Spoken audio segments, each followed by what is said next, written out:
61번 보겠습니다. 지상권. 타인 소유 토지에서 건물, 기타, 공작물, 수목 따위를 소유할 목적으로 그 타인 토지를 사용하는 권리고 30년, 15년 원의 최단존속 기간이 있지만 최장기 제한은 없기 때문에 1번 영구로 약정하는 것도 허용됐다.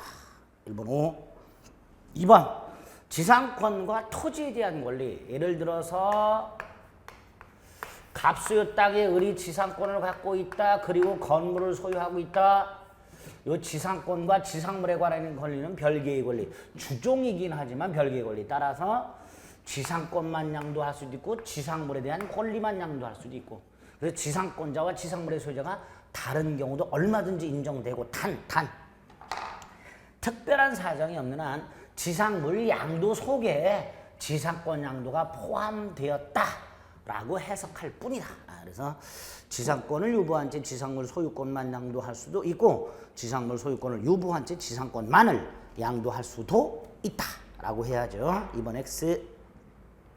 3번 지상권자는 타인에게 권리를 양도하거나 지상권을 양도하거나 그 권리의 존속기간 내 토지 임대할 수 있고 가불 사이에 금지하는 특약이 있다 하더라도 그 금지 특약도 무효. 지상권의 양도성은 절대적으로 보장이 된다. 4번 지상권이 소멸하게 되면 지상권자는 그 지상물을 수거할 의무가 있죠. 수거권 수거 의무라고 합니다. 권리면서 동시에 의무가 됩니다. 이때 토지 소유자인 설정자가 지상물 매수를 청구할 수 있죠. 지상권자는 정당한 이유 없이는 거절 못하고요. 5번 2년 이상 지료를 연체하게 되면 지상권 소멸을 청구할 수 있는데 이때 2년은 통산 2년, 연속 2년을 불문. 단 토지 소유권의 양도 전후에 걸쳐서 2년 이상 연체했을 때는 꼭 기억하시죠. 토지 양수인에 대한 관계에서 2년 이상 연체가 되어야 지상권 소멸을 청구할 수 있다는 거. 그러니까 2번. 62번 각과 을은 을 소유 건물의 전세금 1억 원의 전세권을 설정하기로 하고 전세권 등기도 했다. 1. 원래 전세권과 전세금 반환 채권은 담보물권과 피담보 채권의 관계가 있기 때문에 분리양도 못한다. 그 원칙이다. 단 전세금 반환 채권만 분리양도가 가능.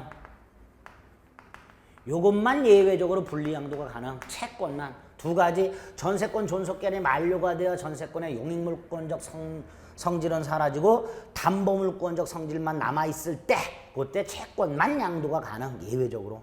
원래 그때도 전세권과 함께 양도지만 그때 예외적으로 채권만 양도. 또 하나 전세권 존속기간 중 조건부로 양도하는 거. 조건부 양도. 이것도 가능. 이것도 가능. 확정적으로 양도할 수는 없으나 조건부로 양도하는 건 가능. 그 1번이고요.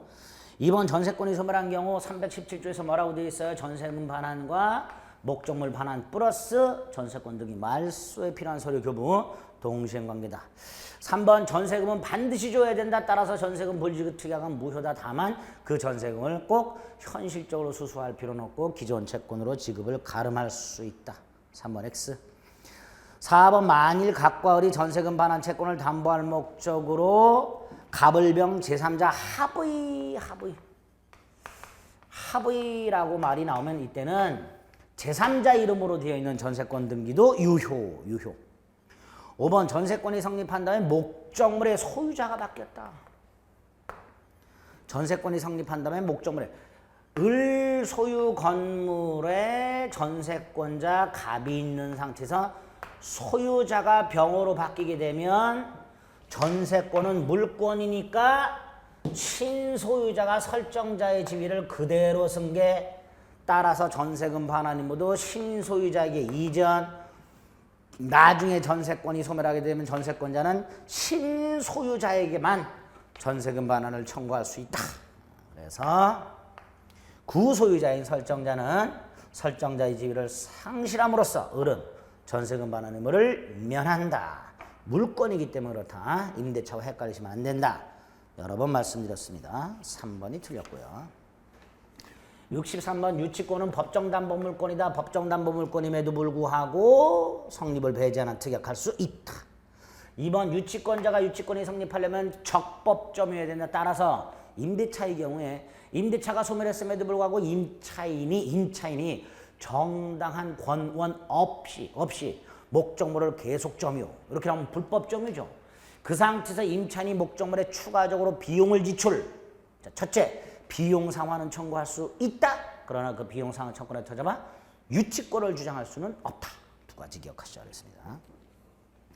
3번 채무자가 유치물 반환을 요구하지 않고 유치권은 반환 거절이에요. 유치권자를 상대로 말소 소송, 말소 등기 청구. 이 말소 등기 청구에 대해서 유치권자가 채권자가 점유도 하고 있고 등기도 하고 있는 상태에서 채무자가 돌려달라 소리를 안 하고 말소 등기만을 청구해. 이럴 때 유치권자가 나 못 돌려주겠다. 반환 거절. 이거 안 되는 거죠. 왜? 말소 등기를 청구하는 거지 돌려달라고 청구하는 게 아니잖아요. 물건을 돌려달라고 청구도 안 하는데 못 돌려주겠다 그러면 엉뚱한 소리 하는 거죠. 이런 사람들을 우리가 말귀 못 알아듣는 사후정이라고 보통 부르죠. 채무자는 지금 유치권자에게 돌려달라고 청구하는 게 아니라 등기 말소하라고 청구하고 있어요. 이 등기 말소하라고 청구할 때 채권자가 나 못 돌려준다. 이 엉뚱한 소리 하는 거잖아요. 그러니까 말소 소송에 대해서 유치권을 주장할 수는 없습니다. 3번 X. 4번 유치권 점유는 유치권 성립 요건이면서 동시에 존속 요건이죠. 따라서 점유를 상실하면 유치권을 소멸하는데 다만 그 점유 상실이 점유 침탈에 의한 상실의 경우에는 침탈 당한 날부터 1년 내에 유치권이 아닌 점유권에 찾아와 반환을 청구할 수 있고 두 번째, 이 반환을 청구해서 승소를 받았다 하더라도 점유를 회복해야 유치권은 부활하니까 점유물 반환 소송에서 설령 승소 판결을 받았다 하더라도 점유를 회복하지 않는 한 유치권은 부활하지 않는다. 이런 것들 기억나시면 되고요.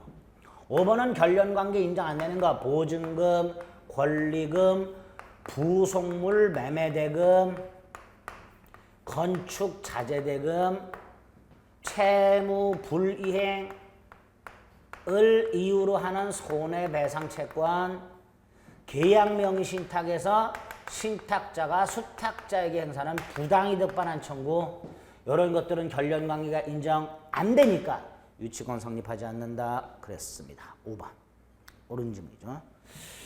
64번 공동저당 하나의 채권을 담보할 목적으로 수개의 부동산에 설정된 수개의 저당권 이 공동저당을 실행할 때 368조 1항 동시배당의 경우에는 안분배당해라. 2항 20배당에는 전부 배당받을 수 있고 먼저 경매된 목적물의 후순위 권리자에게 1항은 안분배당이고요. 20배당은 전부 받을 수 있다. 그 다음에 후순위 권리자는 남아있는 목적물에 대해서 공동저당권자를 대위할 수 있다. 이런 대위권을 인정하고 있는 게 368조 1항인데 다만 이게 적용이 되려면 공동저당권자가 각각의 부동산에서 최선순위여야 되고 앤드 둘 다 채무자 소유 물건일 때 적용이 된다 그랬습니다. 1번 대지와 건물이 동시에 경매돼서 동시배당할 때는 안분배당한다. 2번 안분배당은 후순위 권리자가 있든 없든 안분배당한다. 3번 채무자 부동산보다 아하 목적물의 소유자가 바뀌었어요. 소유자가 달라요. 채무자 소유 부동산이 있고 물상 보증인 소유 부동산이 있다. 여기에 공동저당권자가 갑이라고 딱 돼 있다. 그리고 만약에 후순위 권리자가 이렇게 존재하고 있다. 이럴 때 이게 먼저 경매됐다. 먼저 안분배당 생각해 볼까요? 안분배당 할 때도 동시배당 할 때도 안분배당 하지 않고 채무자 소유 목적물 경매대가로부터 먼저 배당하고 부족분을 물상보증인 목적물 경매대가에서 추가배당 368조 1항 적용 안 돼. 두 번째로 채무자 소유 부동산이 먼저 경매가 됐다. 후순위 권리자는 남아있는 물상보증인 목적물에 대위할 수가 없다.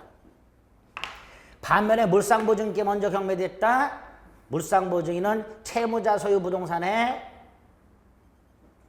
저당권자를 공동저당권자를 대위할 수 있고 나중에 물상보증인이 여기에서 배당받을 때 요 후순위 권리자가 먼저 받을 수 있으니까 물상보증인 소유 목적물이 먼저 경매되었을 때 나중에 채무자 소유 부동산이 경매되는 경우 요 물상보증인과 물상보증인 소유 목적물의 후순위 권리자 중에서 얘가 먼저 배당을 받죠.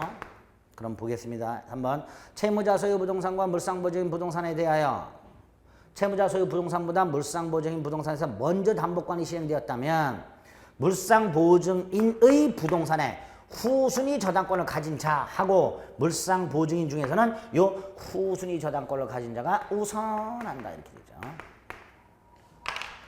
채무자 소유 부동산의 후순위 권리자와 물상보증인 사이에서는 물상보증인이 우선 요 둘 사이에서는 물상보증인이 우선 그 다음에 요 둘 사이에서는 물상보증인과 물상보증인 목적물의 후순위 권리자 요 둘 사이에서는 요 물상보증인 목적물의 후순위 권리자가 우선 이렇게 딱 기억을 해주시면 됩니다.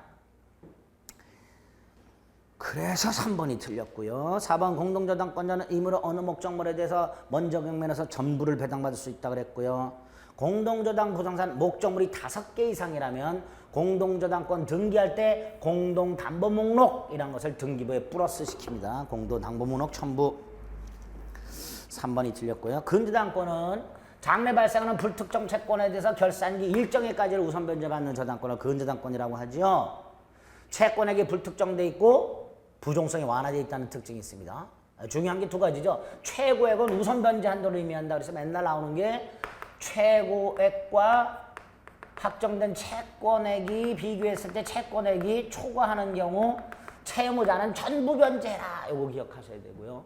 그 다음에 채권이 확정되는 시기 특히 2개. 근저당권자가 경매를 신청하면 경매 신청 시에 후순위 근저당권자가 후순위 권자가 경매를 신청하면 경락대금 완납 시 확정된다. 그런 거 기억하셔야 되죠. 65번에 1번 근저당권 설정 후에 유치권을 취득했을 때 목적물이 경매되더라도 유치권을 소멸하지 않죠. 따라서 유치권은 매수인에게 대항할 수 있고요. 2번 채무이자는 최고액에 산입된 걸로 봅니다. 그러나 3번 근저당권 실행비용은 민법 360조에 의하면 저당권 실행비용은 우선 변제 받을 수 있도록 돼 있죠. 그러나 근저당권 실행비용은 최고액에 포함되지 않는다라는 게 우리 판례의 태도입니다. 3번 후. 4번 후순위 권리자가 경매를 신청했네요. 근저당권자 언제 채권이 확정됩니까? 경락대금 완납 시 4번 X. 5번 그 저당권이나 근저당권 저당권 효력은 부합물 종물에도 미치지요. 목적물의 부합물 종물에도 저당권 효력이 미치는데 임의 규정이라 그랬어요. 임의 규정이기 때문에 저당권 설정 계약을 할 당시에 부합물 종물에 저당권 효력이 종물에 저당권 효력이 미치지 않도록 약정할 수 있다. 임의 규정이기 때문에 틀린 거 4번. 66번 쌍무계약에 관한 다음 설명 중 틀린 것은 좀 길지만 어렵진 않아요. 찬찬히 읽어보면 1. 쌍무계약의 당사자 한쪽이 선이행 의무를 부담하고 있다. 선이행 의무를 부담하고 있을 때는 항변권이 없는 게 원칙이다. 다만 2가지 불안의 항변권이 하나 있죠. 그게 1번입니다. 상대방 채무가 아직 이행기가 이르진 않았지만 청구를 받은 선이행 의무자의 입장에서 봤을 때 상대방 이행이 현저하게 불투명하더라.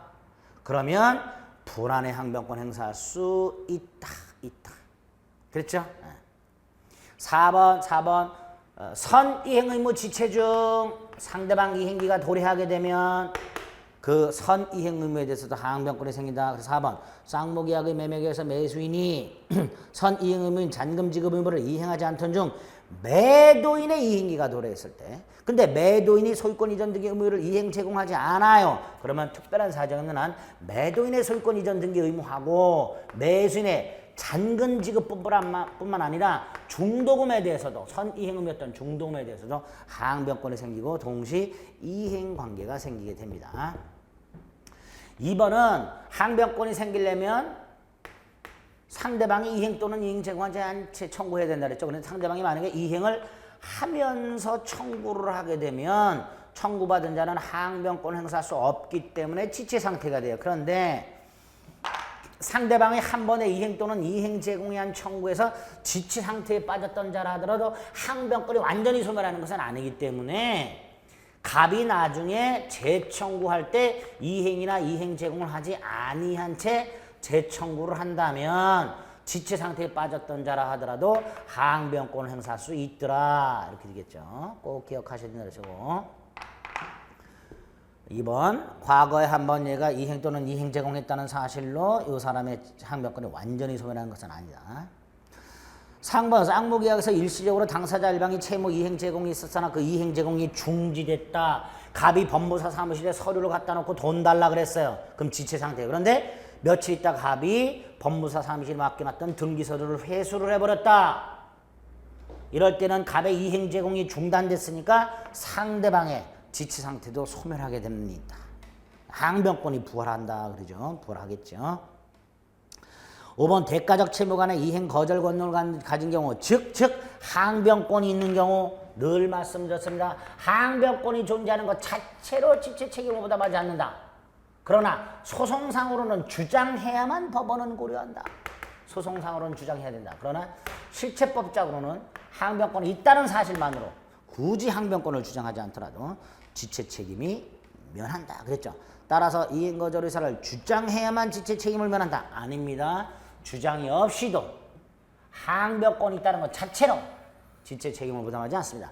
소송상으로는 주장해야 고려하는 거예요. 주장해야 법원이 고려합니다. 지체와는 무관하게요. 그렇게 기억하시면 됩니다. 5번이 틀렸네요. 67번 동시에 관한 설명 중 틀린 것은 1. 계약 당사자가 부담하는 각 채무가 쌍무계약에 있어서 고유의 대가관계가 있는 채무가 아니라 하더라도 이행상의 결렬성을 인정해야 되는 경우 대표적인 게 변제와 영수증 교부예요. 돈 갚는 뜻과 그 영수증 교부는 당사자들이 계약을 한 적이 없어요. 야, 내가 돈을 갚으면 너는 영수증을 주기로 하자라고 쌍무계약을 한 적이 없어요. 없지만 변제와 영수증 교부는 공평 원칙상 동시행관계를 인정할 필요가 있더라.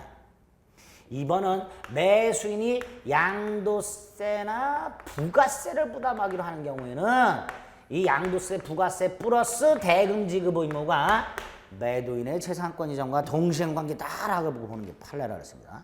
반면에 3번 보증금 반환 의무와 목적물 반환이 동시행관계고 보증금 반환과 임차권 등기 말소는 동시행관계 아닙니다. 그래서 보증금 반환하고요, 임차권 등기 말소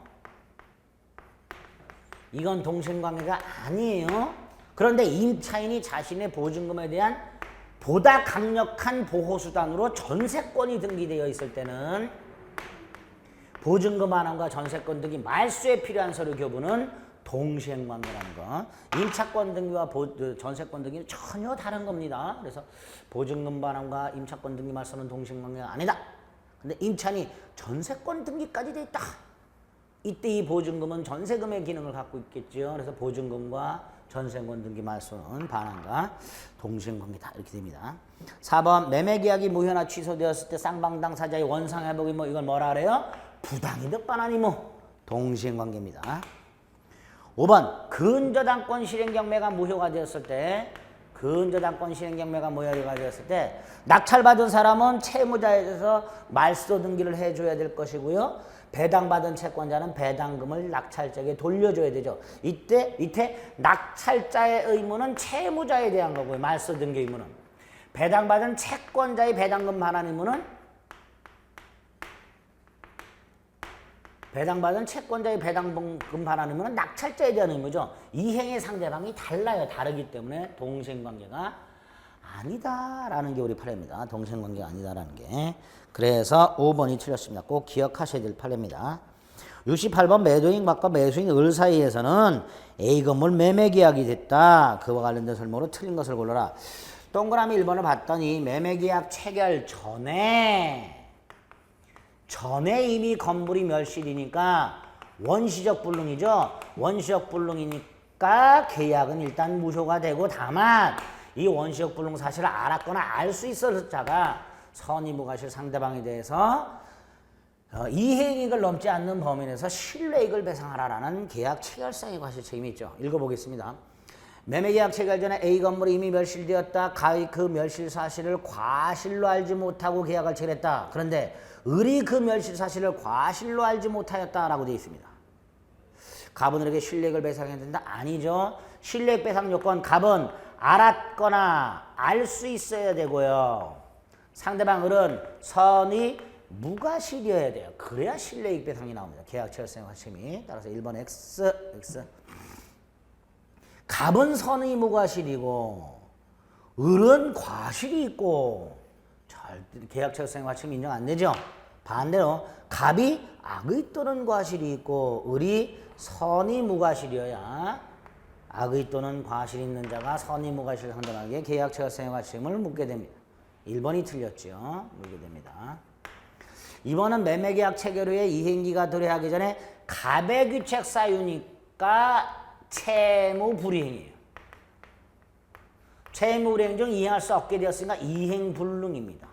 그러면 을은 최고 없이 변제기 기다릴 필요 없이 자신의 의무를 이행 또는 이행 제공할 필요 없이 최고 없이 변제기 이행기 기다릴 필요 없이 자신의 의무를 이행 또는 이행 제공할 필요 없이 해제하고 원상회복 청구하고 손해배상 청구하고 이렇게 되겠죠. 이게 채무불이행입니다. 따라서 2번 해제할 수 있다. 손해배상을 구할 수도 있다. 전보배상이 곧 이행이익배상입니다.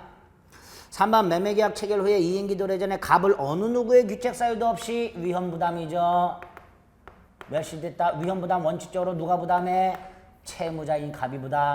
갑은 을에게 반대급부를 청구할 수 없다. 이렇게 되겠죠. 따라서 을은 대금 지급 의무가 없다. 4번은 이행기 도래 전에 을의 규책 사유로 멸실 채권자가 을의 규책 사유로 멸실 그러면 채권자인 을이 위험을 부담. 이것도 위험 부담이죠. 따라서 을은 대금을 지급하라. 갑은 대금 청구할 수 있다.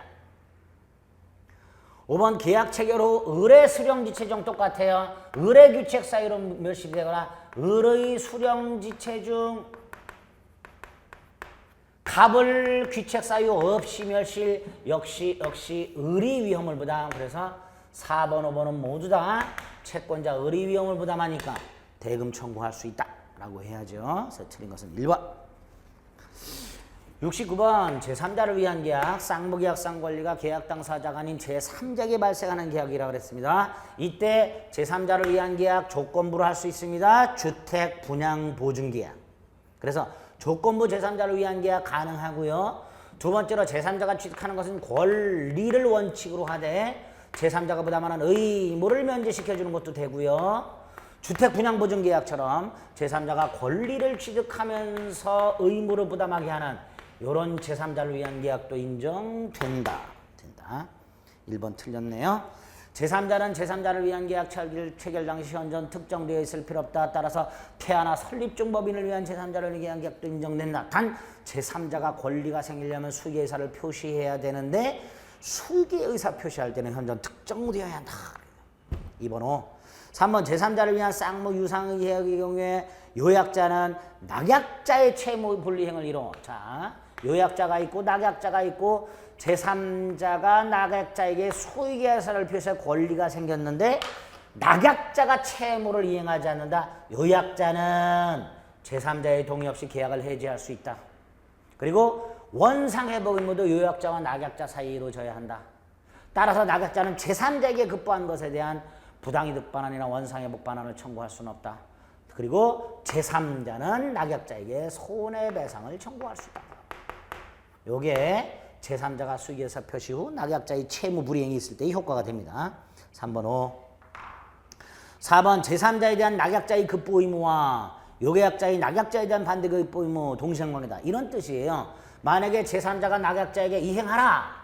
근데 낙약자가 아직 요약자한테 받은 게 없어요. 갑이 물건을 을에게 매각을 하면서 대금은 병에게 줘라. 병이 을에게 돈 내놔 대금 내놔 그랬어. 낙약자가 아직 요약자로부터 물건 못 받았어. 그럼 낙약자는 뭐라고 할 수 있어요? 나 아직 요약자로부터 물건 못 받았다. 이거 받을 때까지 돈 못 주겠다. 동시이행의 항변권 할 수 있다. 따라서 동시이행의 항변권은 꼭 쌍무계약의 당사자 사이에서만 주장할 수 있는 것은 아니고 여기 제3자를 위한 계약이 제3자에게도 주장이 가능해집니다. 그래서 4번 옳은 지문이고요. 5번 계약 당사자 일방이 상대방의 제3자에 대한 채무와 동일한 내용의 중채무를 중첩적으로 인수. 자, 채무를 중첩적으로 인수. 이거 뭐죠? 중첩적 채무 인수죠? 다른 말로 뭐라고 불러요? 병존적 채무 인수. 갑이 병한테 1억 채무가 있다. 이 상태에서 갑이 을에게 1억의 물건을 팔면서 을에게 1억을 병에게 주라. 그럼 을도 병에게 1억을 줘야 될 채무가 생기죠. 채무가 2개. 병존적 채무인수 이렇게 되죠. 병존적 채무인수는 제3자를 위한 계약이다. 그랬습니다. 1번이 틀렸고요. 70번. 계약의 해제나 해제 관한 설명으로 틀린 것은 1번. 일정한 시일 또는 일정한 기간 내에 이행하지 않으면 계약 목적을 달성할 수 없는 경우 정기행위 이행지체. 정기행위 이행지체는 최고할 필요 없이 계약을 해제할 수 있다 그랬죠. 조심하실 거. 정기행위 이행지체가 있을 때 자동 해제된다. X. 자동 해제되는 게 아니라 해제할 수 있다. 이번 계약이 해제되면 각 당사자는 원상회복 의무가 있다. 특히 금전에 대해서는 받은 날부터 법정 이자를 가산하라.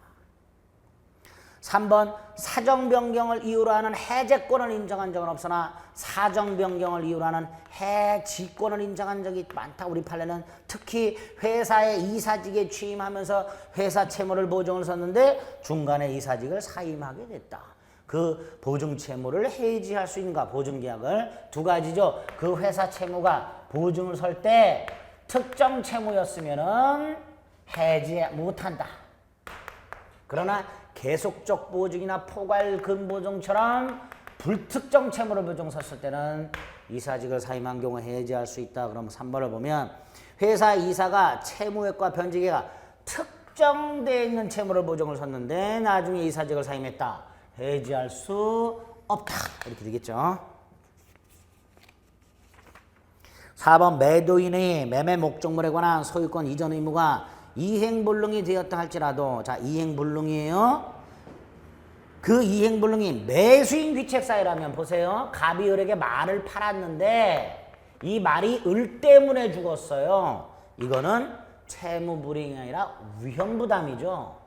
채권자, 말을 넘겨받아야 될 채권자의 귀책 사유로 후발적으로 불능이 됐으니까 을이 위험을 부담해야 되는 거예요. 갑은 말 인도 의무를 면하는 대신 대금을 청구할 수 있다. 이렇게 돼야 되죠. 을이 계약을 해제할 수는 없는 거예요. 자신의 채무 불이행이 있으니까. 자신의 귀책 사유가 있으니까. 5번 부동산 매매 계약에 있어서 매수인이 잔대금을 지급할 때까지 잔대금 지급기일까지 잔대금을 지급하지 못하면 자동해제. 실권약관이라고 하죠. 2개가 있었어요. 중도금을 지급하지 않으면 자동해제. 잔금을 지급하지 않으면 자동해제. 보통 2가지 실권약관이 있는데 특약을 하는 거죠. 계약을 하면서 중도금을 지급하지 않으면 자동해제된다. 잔금을 지급하지 않으면 자동해제된다. 이때 중도금의 경우에는 그 약정대로 중도금을 지급하지 않으면 자동해제돼요. 반면에 잔금은 상대방의 재산권 이전과 동시행관계이기 때문에 잔금을 지급하지 않는다 라는 사실만으로는 자동해제되지 않고 잔금을 지급하지 않는다는 사실이 이행 지체에도 해당이 돼야 자동해제된다. 그거 조심하셔야 됩니다. 5번 매도인은 이행 제공을 하여 매수인을 이행 지체에 빠뜨려야 자동해제되고 이행 지체에 빠뜨리지 않는 한, 즉 잔금 미지급이 이행 지체가 아닌 한 그 기간을 도과했다는 사실만으로는 해제되지 않습니다. 그래서 5번이 틀렸죠. 71번 매매계약 본계약 체결은 미리 약속 일방계약으로 추정한다. 예약 완결권자 중 어느 예약 당사자 중 어느 일방에게 예약 완결권을 준다. 이때 일방 계약은요 장차 본 계약이 상대방과의 협의 없이 성립하기 때문에 일방 예약 당시에 본 계약의 요소가 되는 그 내용들이 확정되어 있거나 확정할 수 있어야 된다 그랬습니다. 이번 예약 완결권은 제척 기간에 걸리죠. 기간을 정해놓으면 정한 기간 정하지 않으면 10년의 제척 기간에 걸리는데 제척 기간은 중단 정지라는 게 없다 그랬어요. 따라서 예약 완결권자가 부동산을 인도받아 점유하고 있다 하더라도 그 예약wan권은 제척기간 경과로 소멸한다. 1번, 2번 꼭 기억하셔야 될 판례고요. 3번 예약wan권 형성권입니다. 행사기간을 약정하면 그 기간 내에 행사해야 되고요. 약정이 없으면 10년의 제척기간 걸립니다. 자, 이때 10년의 제척기간에 걸릴 때 4번 예약 의무자는 예약 완결권자를 상대로 예약wan권 행사 여부의 확답을 최고할 수 있고 기간 내 확답을 받지 못하면 예약은 효력을 잃는다 그랬어요. 근데 콤마 다음에 기간 내 확답을 바라지 아니하면 그러니까 틀렸죠. 최고한 자가 기간 내 확답을 받지 못하면 그래야 돼요. 최고 환자가 기간 내 확답을 받지 못하면 최고 환자가 기간 내 확답을 받지 못하면입니다. 그래서 이건 발신주의가 아니라 도달주의예요. 확답을 받지 못하면 예약은 효력을 잃는다. 5번 제척기간이란 말이 나오면 두 가지 중단정지가 있을 수 없다. 기간 도과 여부는 법원이 직권조사. 그래서 5번 옳은 지문이 되지요. 4번이 틀렸고요. 72번 계약금 매매와 같은 유상계약을 체결하면서 일방이 타방에게 거부하는 금전기타 유감을 대금 일부의 성질이 없는 게 원칙이고 계약이 이행되면 반환하는 게 원칙이다. 두 번째 계약금 계약이라는 요물계약을 통해서 계약금을 주고받게 된다. 계약금을 주고받으면 계약금 해지권이 하나씩 생긴다. 당사자 일방이 이행에 착수할 때까지 교부자는 포기하고 받은 사람 수령자는 배액을 상환하고 해지할 수 있다. 위약금이 되려면 반드시 특약이 있어야 된다. 뭐 이런 것들이 기억나시면 되지요. 72번에 1번 수령자는 배액을 상환하고 해지해야 되는데 이때 배액 상환에 대해서는 이행 또는 이행 제공만으로 충분하고 공탁까지 할 필요는 없다. 1번 X. 2번 종된 계약이고 매매계약이 종된 계약이다. 매매계약이 실효되면 계약금 계약도 실효된다. 매매계약과는 독립된 계약이다. 따라서 매매계약과 반드시 동시할 필요가 없다. 요물계약이다. 계약금 수수약정만으로 성립하지 않는다. 계약금을 수수해야 주고받아야 계약금 계약이 성립한다. 2번도 X. 교부자가 계약금의 전금 또는 전부를 지급하지 아니하면 계약금 계약은 성립하지 않습니다. 자, 계약금에 의해서 계약을 해지하게 되면 법정 해지와 마찬가지로 계약은 소급해서 소멸하되 원상회복 같은 거 생기지 않고 손해배상 같은 거 생기지 않는다 그랬습니다. 이행 착수 전에 해지하는 거니까 원상회복 생기지 않고요. 채무 불이행을 이유로 하는 해지가 아니니까 손해배상도 생기지 않습니다. 4번 계약금이 교부된 경우, 그래서 당사자에게 계약금에 의한 해제권이 유보된 경우, 계약금이 교부된 경우 또는 다른 말로 약정해제권, 계약금, 계약에 타잡은 해제권이 각 당사자에게 유보되어 있는 경우라 하더라도 어느 일방의 채무 불이행을 이유로 하는 법정 해제권 발생한다. 따라서 약정 해제권이 유보되어 있다 하더라도 채무 불이행을 이유로 하는 법정 해제권 발생에는 아무런 영향을 미치지 않는다. 따라 4번 채무 불이행을 이유로 계약을 해지할 수 있다라고 해야 되지요. 5번은 이행 착수와 관련해서 이행 착수 아닌 거 두 개 꼭 기억하셔야 했어요. 이행 착수가 아직 아닌 거, 토지거래 허가구에서 허가받은 거, 잔대금 지급 소송 제기하는 거, 이 두 가지는 이행 착수가 아니니까 토지거래 허가구역 내에서 설령 허가를 받았다 하더라도 매수인은 계약금을 포기하고 해지할 수 있고 매도인은 배액을 상환하고 해지할 수 있다. 매도인이 매수인 상대로 잔대금 지급을 구하는 소송을 제기한 경우에도 이행 착수가 아니기 때문에 매수인은 계약금을 포기하고 계약을 해지할 수 있고 매도인도 계약금의 배액을 상환하고 해지할 수 있게 됩니다. 이 두 가지 이행 착수가 아니라는 것. 그래서 5번이 옳은 지문이 됩니다. 73번 담보책임 1. 매도인이 하자 담보책임에 터잡한 손해배상의 범위를 정할 때 하자의 발생 및 확대에 가공한 매수인 잘못이 있다.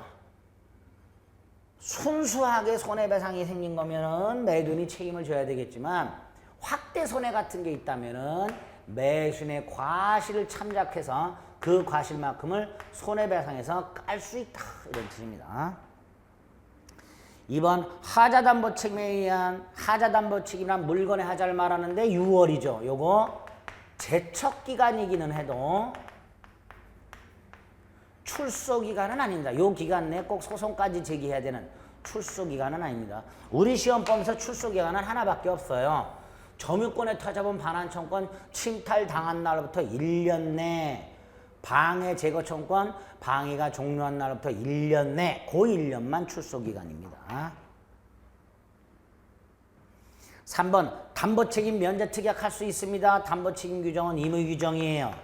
다만 면제특약을 했다 하더라도 면제되지 않는 경우 2개, 하자가 있음을 알면서도 고지하지 아니한 경우 담보책임 면제되지 않습니다.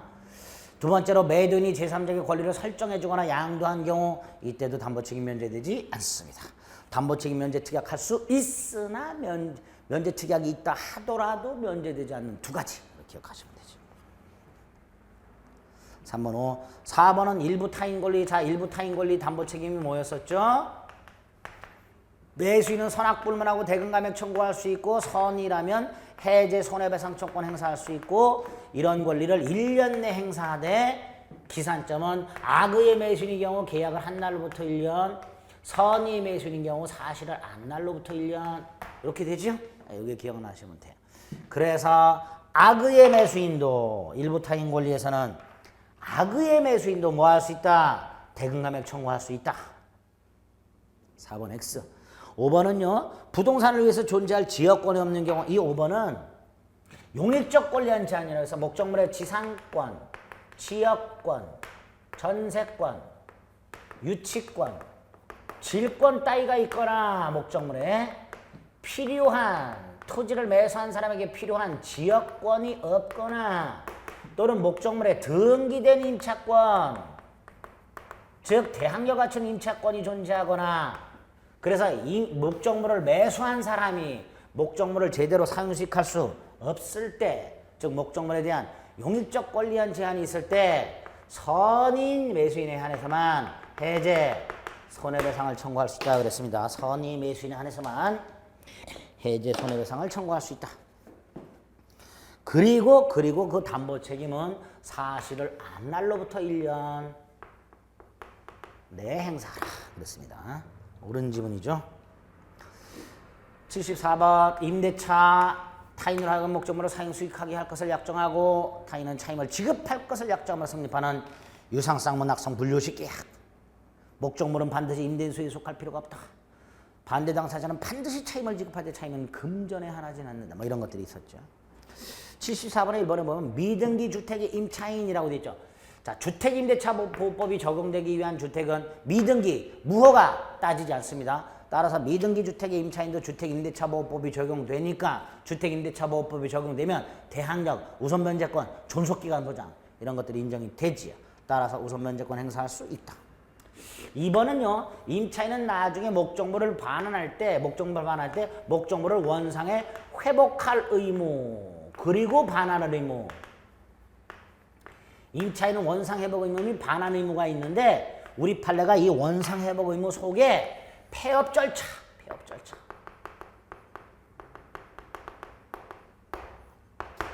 이행할 의무도 원상회복 의무 속에 포함을 시켜버립니다. 3번은 주택임대차보호법에는 독특하게도 일정한 보증금 이하의 임차인, 이걸 소액 임차인 이렇게 부르죠. 그 보증금 중 일정액을 최우선 변제받을 수 있게 해놨습니다. 그런데 처음에 계약할 때는 이 보증금이 초과가 돼서 소액 임차인이 아니었어요. 그럼 최우선 변제권 인정 안 되겠죠. 그런데 나중에 계약을 갱신하면서 보증금을 감액을 시켜요. 보증금을 감액을 해서 소액 임차인이 돼버렸어요. 그럴 때는 최우선 변제권 인정된다. 이렇게 되겠죠. 4번은 임대차 계약이 종료된 경우 근데 목적물이 아직 명도되지 않아요. 4번에 보면 보증금의 기능인데요.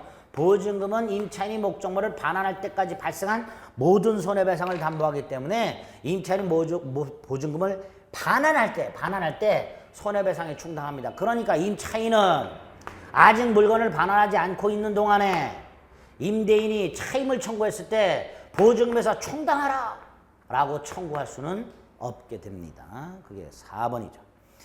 목적물이 아직 임대인에게 명도되지 않은 경우에는 임차인은 보증금이 있음을 이유로 차임 지급을 거절할 수가 없게 됩니다. 임대인이 미리 연체 차임에 대해서 보증금에서 충당할 수 있어. 얘가 야 네가 차임 연체한 거 보증금에서 충당하겠다. 이렇게 임대인이 할 수 있는 자유는 있으나 임차인이 임대인에게 차임을 청구한 임대인에게 보증금에서 충당하라 라고 청구하고 차임 지급을 거절하고 이런 건 안 됩니다. 임차인이. 4번 X. 5번 지상물 매수 청구는 토지 임대차에서 인정되면서 두 가지 경우 기간이 만료, 지상물이 현존해서 갱신 청구 근데 임대인이 거절 요 경우에 인정이 되고요. 또 하나가 기간을 정하지 않았다. 그런데 임대인이 일방적으로 해지 통고했다. 요 두 가지 경우에 지상매수 청구가 인정이 됩니다. 따라서 임차인의 채무 불이행을 이유로 임대차 계약이 해지된 경우에는 지상매수 청구할 수 없다. 이렇게 되겠죠. 지상매수 청구할 수 없다. 이렇게 될 거예요. 그래서 4번이 틀린 지문이 됩니다. 75번 건물 소유 목적 토지 임대차 건물 그 토지 임차권을 등기하지 아니한 경우에도 건물을 등기하면 그때부터 제3자에게 임대차 효력이 있다. 622조 대항력이 있죠. 2번은 토지 임차인의 지상물 매수처권 형성권 임대인의 동의를 받을 필요 없이 자 문구 기억하세요. 매수 청구권 행사 당시 시가상당액을 매매대금으로 하는 매매계약이 성립. 매수 청구권 행사 당시 시가상당액을 매매대금으로 하는 매매계약이 성립. 그리고 동시행관계가 성립. 임차인의 지상물 인도 및 권리 이전 의무와 임대인의 지상물 매매대금 지급 의무는 동시행관계. 자, 이 동시행관계 터잡아 보세요. 갑소유 땅에 을이 임대차에 터잡아 건물을 소유하고 있는데 지상물 매수를 청구했어요. 근데 갑이 아직 돈을 안 줘. 그럼 을은 동시이행매권 행사해서 건물을 여전히 소유하면서 토지를 사용하고 있죠. 이때 이 토지 사용에 대해서만큼은 차임상당액의 부당이득을 반환해야 되겠죠. 그래서 2번 X. 3번은 임대차에 있는 독특한 차임 감액 청구권. 임대차 목적물의 일부가 임차인의 규책 사유 없이 멸실되었을 때 임차인은 그 멸실내 부분의 비율만큼 차임 감액을 청구할 수 있습니다. 요거 조심하실 거 두 개인데요. 하나가 당연히 감액된다 그럼 틀려요. 감액 청구할 수 있는 거고요. 또 하나가 잔존분만으로 목적을 달성할 수 없다면 임차인은 뭐 할 수 있다? 해지. 두 가지를 기억하셔야 되죠. 3번 임차권 양도 전대에 관한 임대인 동의. 자, 임차인이 임차권을 양도하거나 목적물을 전대할 때는 임대인이 동의를 받아야 되는데 이 동의 첫째, 임차권 양도나 목적물 전대 효력 요건이 아니라 임차권 양수인이나 전차인이 임대인에게 자신의 권리를 주장하기 위한 요건, 즉 대항 요건이다. 따라서 동의 없이도 임차권 양도나 전대차 계약 자체는 유효하다. 두 번째, 이 동의는 사전 동의, 사후 동의를 불문한다. 임차권 양도 전, 목적물 전대 전, 임차권 양도 후, 목적물 전대 후에도 동의받을 수 있다. 세 번째로, 한 번 한 동의는 철회할 수가 없다. 임대인이 동의를 한 번 했다. 철회하지 못한다. 5번은 임대차 기간 최장, 최단 없지요. 나가 기간을 정하지 않으면 기간의 정함이 없는 임대차로서 임대인, 임차인 각 당사자는 언제든지 임대차 계약 해지를 통고할 수 있고 이 통고를 받은 날로부터 부동산의 경우 임대인이 해지 통과하면 6월, 임차인이 해지 통과하면 1월, 동산의 경우에는 5일 이 경고함으로써 해지 효력이 생기게 됩니다. 기간의 약정이 없으면 각 당사자들은 언제든지 해지를 통과할 수 있도록 되어 있습니다. 옳은 지문이죠. 2번이 틀렸고요. 76번 주택임대차보호법에 관한 설명으로 틀린 것은 1. 주택임대차보호법에서 대항요건을 갖추려면 인도 및 주민등록을 해야 되고요. 주민등록은 전입신고로 대체하죠. 그래서 전입신고한 때 주민등록된 것으로 보는데 이 전입신고서는 공무원이 수리해야 효력이 생기죠. 따라서 1번 주민등록 신고서를 행정청에 제출했는데 행정청이 수리하기 전에 신고서 내용을 수정하여 수정된 전입신고서가 수리되었다면 그 수정된 사항에 따라서 신고가 이루어진 걸로 봐야 됩니다. 2번은 금융기관이 임대차 보증금 반환 채권을 양수하게 되면 그 금융기관은 우선 변제권도 승계하게 됩니다. 그 양수한 채권액의 비율로 우선 변제권을 행사할 수 있게 됩니다. 금융기관 우선 변제권 인정된다. 두 번째로 이 금융기관이 임차인을 대리대위해서 계약을 해지 따위를 할 수는 없다. 반면에 이 금융기관은 임차권 등기 명령을 신청할 수 있다. 세 가지 머릿속에 넣으세요. 임차인으로부터 보증금 반환 채권을 양수한 금융기관 세 가지 우선 변제권 승계 그러나 해지는 못해. 임차권 등기 명령을 신청할 수 있어. 딱 이렇게 세 가지 머릿속에 넣으시면 됩니다. 2번 5. 3번 대지 환가 대금에서도 우선 변제 받을 수 있다고 그랬습니다. 5. 4번 현재 주택임대차보호법 최우선 변제 받는 거 기준이 어떻죠? 네, 서울, 수도권, 광역시, 기타 지역, 서울 9,500 이하, 수도권 8,000 이하, 광역시 6,000 이하, 기타 지역 4,500 이하. 수도권 9,500 중에서 얼마? 3,200까지. 서울 9,500 중에서 3,200까지. 수도권 2,700까지. 광역시 2,000까지. 기타 지역 1,500까지 최우선 변제를 받죠. 그러니까 수도권 중 과밀 억제 권역 8,000 중 2,700까지 이렇게 되겠죠. 4번이 틀렸네요.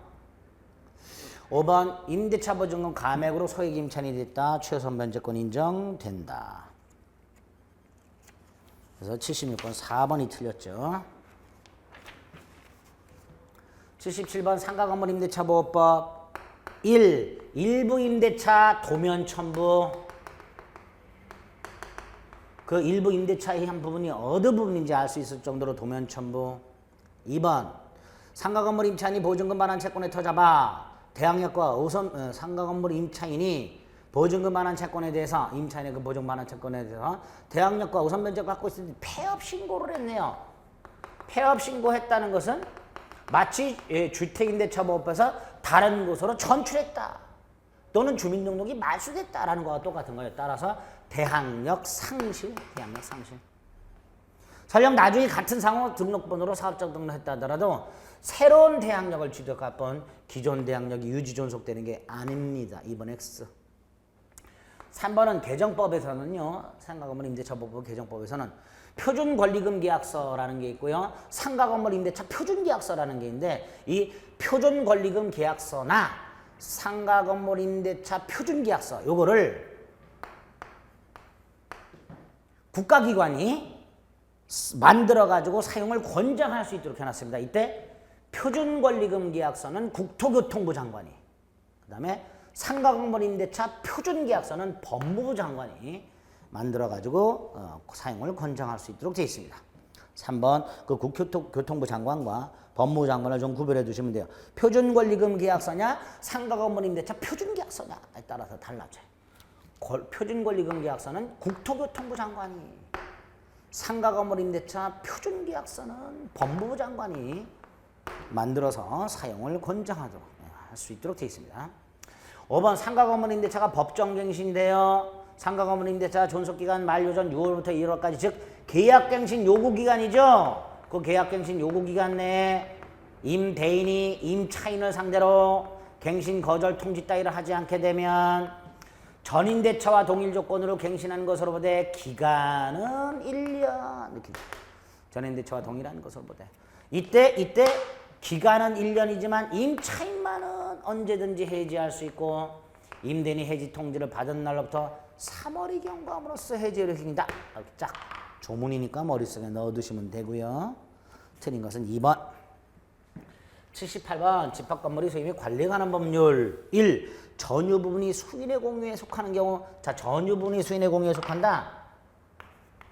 무슨 뜻이에요? 101호가 가불이 공유하고 있다. 집합건물법 어디 있어요? 의결권 행사자 1인을 정하라. 강행 규정이다. 당사자 협의로 정하거나 지분 과반수로 정하거나 아니면 과반수 지분권자가 의결권 행사하거나 어쨌든 1인 의결권 행사자 1인이 정해줘야 돼. 만약에 정하지 않으면 둘 다 의결권 행사할 수 없습니다. 1번 X. 2번 재건축 결의할 때는 재건축 비용 분담 사항이 결의가 돼야 되지요. 그거 결의하지 않는 한 무효가 됩니다. 3번 대지 분할 청구 금지되죠. 다만 이때의 대지 전부라 그러면 안 되고요. 그 집합 건물 사용에 필요한 범위 내의 대지 요거 분할 청구가 금지가 됩니다. 4번은요. 공용 부분과 관련해서 공용 부분 사용 사용은 지분 비율이 아니라 용도에 따라 이거 조심하셔야 돼요. 용도에 따라. 반면에 공용 부분에 대한 수익, 부담 이건 지분 비율로. 요때의 지분 비율은 전유 부분 면적 비율이죠.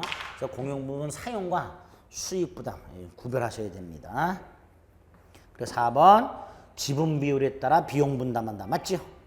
자, 5번은요. 전 구분 소유자가 체납한 체납관리비 중 그 체납관리비 중 공, 용, 부분, 공용 부분 체납, 관리비 요것만 특별승계인에게 승계.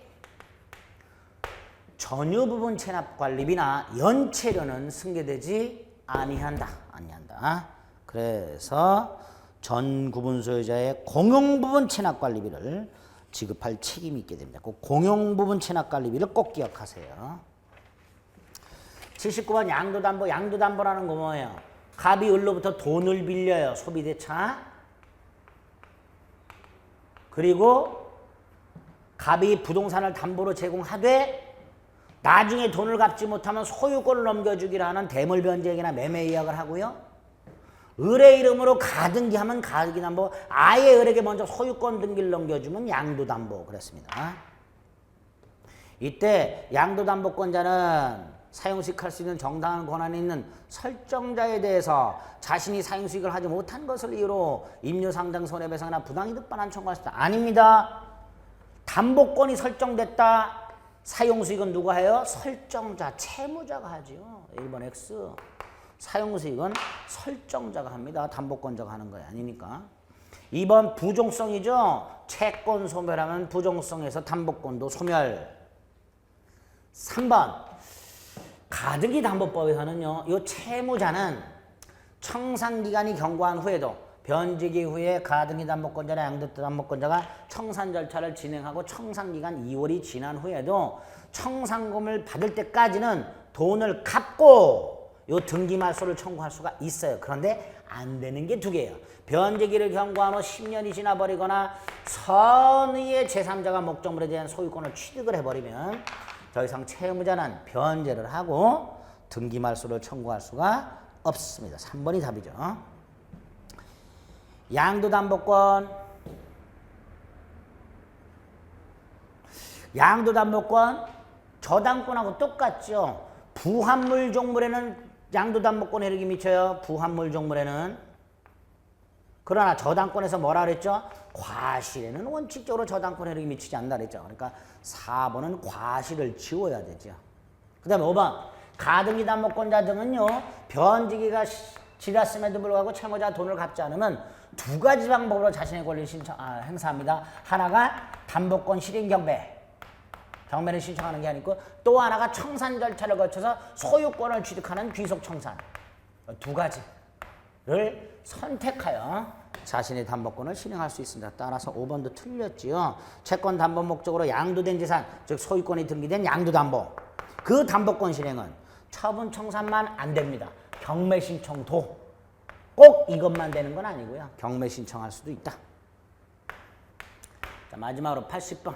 갑은 을 앞으로 등기된 그 소유 부동산을 을로부터 매수하고 매매 대금을 지급한 다음 자 갑과 을이 매매를 했어요. 매도인이에요. 매수인이에요. 돈까지 줬어요. 그 상태에서 병으로부터 그의 이름을 빌려 자 갑과 병 사이에 명의상 약정이 있는 거예요. 갑이 이름을 빌렸으니까 신탁자고요. 병이 이름을 빌려줬으니까 수탁자입니다. 그리고 갑은 을에게 부탁을 해서 등기를 이렇게 넘겨주죠. 3자간 명의신탁, 중간생략형 명의신탁.